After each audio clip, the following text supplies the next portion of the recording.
What's up, guys? It's looks to the left, looks to the right. Professor N. Nope. Hey, where'd you come from? You didn't see me. And here, and today for the Deck Tech Thursday, I'm going to be profiling my Yveltal Zoroark deck. Now, why Yveltal, a lot of you may ask? Because I have the feeling that Yveltal is going to make a big comeback in the format due to the fact that it's losing almost everything electric that would have hurt it. And for those of you who've been around for the format for a few years, you would know that this would not be the first time Yveltal has disappeared from format and make a comeback. So I think it's going to do that again. And with this profile, really hoping this can help bring it back. Alright, so got 2 copies of Yveltal EX with that iconic attack Evo Ball, 20 more for each energy attached to both active Pokemon. Now that attack dominated the format for many formats. Such a good attack. And also Y Cyclone for dark and colorless, moving energy from this Pokemon to one of your bench. So pretty good. This is all you run, by the way. You don't want to run 3 because he's powerful, but you don't want to start with him. So, and next up for Yveltal, it's going to be 2 copies of Oblivion Wing Yveltal and 1 copy of Fright Night Yveltal. Now these 2 are just to accelerate energy from the discard pile. And this one's Descendant active to slow down your opponent and start sniping some EXs, preferably Shamans. Because Pitch Black Spear 60 and 60 to one of your bench EXs, it's a pretty good attack. Honestly, when this card first came out, I didn't think it was good at all. But once I played around with it, especially in the regionals last year, I was very surprised and pleased with this card. It's a lot better than most people think. Alright. And my favorite part of this deck, 2 copies of Zoroark and 2 copies of Zoroark. Now this card is so good, especially with Yveltal. Saying Yveltal Zoroark is just like saying peanut butter jelly in my opinion, because in the TCG they just blend so well together. And they have, even before this Zoroark, when we had Brutal Bass Zoroark, those 2 went really well together as well.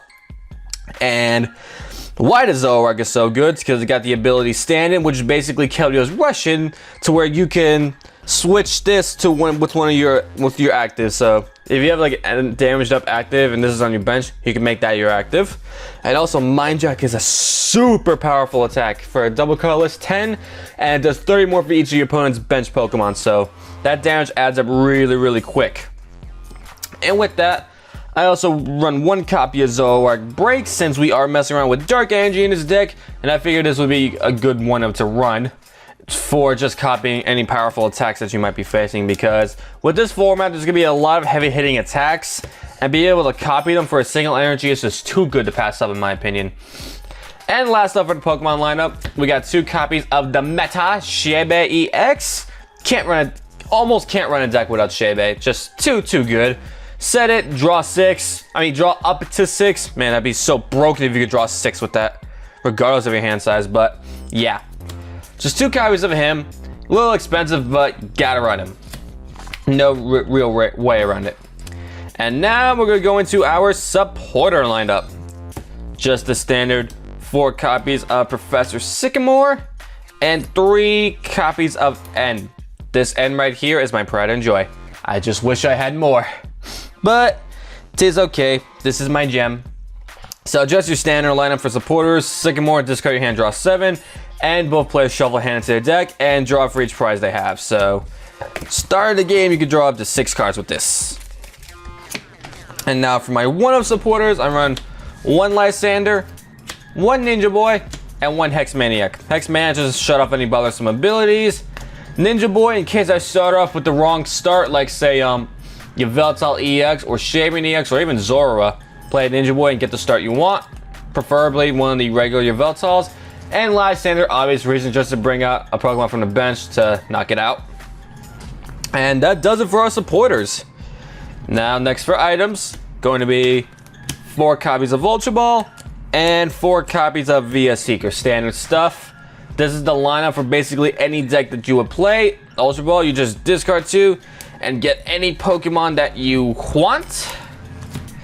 And VS Seeker, just to get a supporter from your discard. So glad we did not lose this card in rotation. Dang Primal Fish for that secret rare Roaring Skies is all I gotta say. And I'm happy about it. And next up is going to be 4 copies of Max Elixir. This is just to speed up your energy a bit more, which that's what Yveltal is all about. It's all about getting the energy and just hitting for massive amount of damage with that energy. So Max Elixir helps get the job done so much quicker. I really am hoping that we get a Dark Patch reprint soon, because we've gotten a lot of cards from Black and White reprinted, so I figure Dark Patch is not impossible for us to get. So if we do, that would be really, really awesome.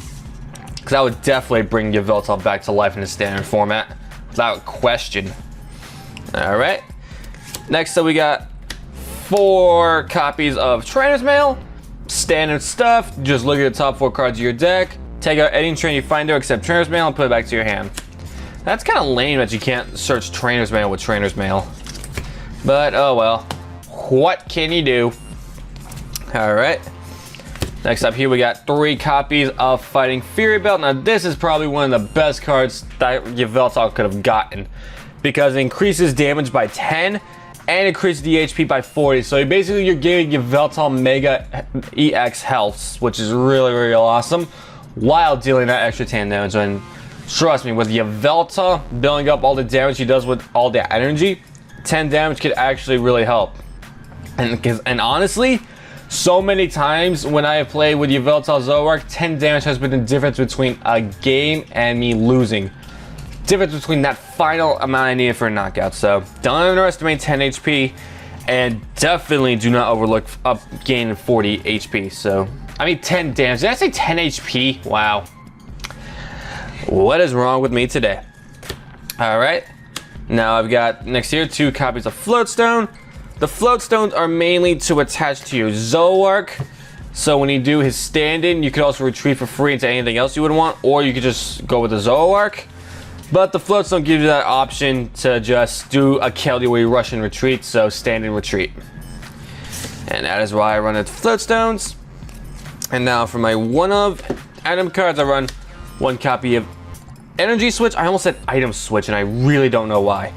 1 copy of Super Rod, and 1 copy of Special Charge. Now, Special Charge was a really good card that we got from Steam Siege, because you could shuffle 2 special energy from your discard pile back into your deck. So, say if you lose a lot of double colorless energy, boom, play this, shuffle 2 of them right back into your deck. Very, very good card.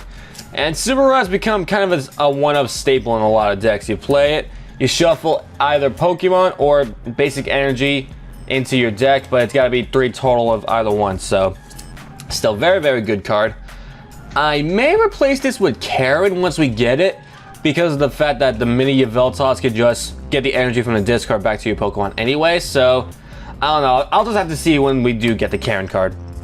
And Energy Switch, this should be in almost every Yveltal deck, because this could like switch from your bench to your active Yveltal to add the more damage you need to knock someone out. And I can tell you plenty of times where Energy Switches come in handy for me. So very awesome card to run there. And for my stadium count, I just run 2 copies of Reverse Valley, just to give your Dark Pokemon that extra more 10. So a Yveltal with this and a Fighting Fury Belt is hitting for the same amount a Muscle Band would, except this time it's gaining health along with doing the Muscle Band damage. So very, very good as well. And if your opponent has a full bench and you have a Zoroark out, this is doing 170 while you're still having a Floatstone on. So very, very good to have. 170 is knocking out a lot of the EXs out there. Alright, and last but not least, my energy count. It's going to be 1, 2, 3, 4, 5, 6, 7, 8 basic dark energy, and 4 double colorless. Honestly, I wish I could run 5 double colorless. Be amazing in this deck, but yep, just standard energy count when it comes to Yveltal. Honestly, guys, if you want to run a little bit more energy with this deck, like say 9, then that's not really a problem at all, because the more energy you have for Yveltal, the better. The harder you're going to hit, and the more EXs you're going to be knocking out.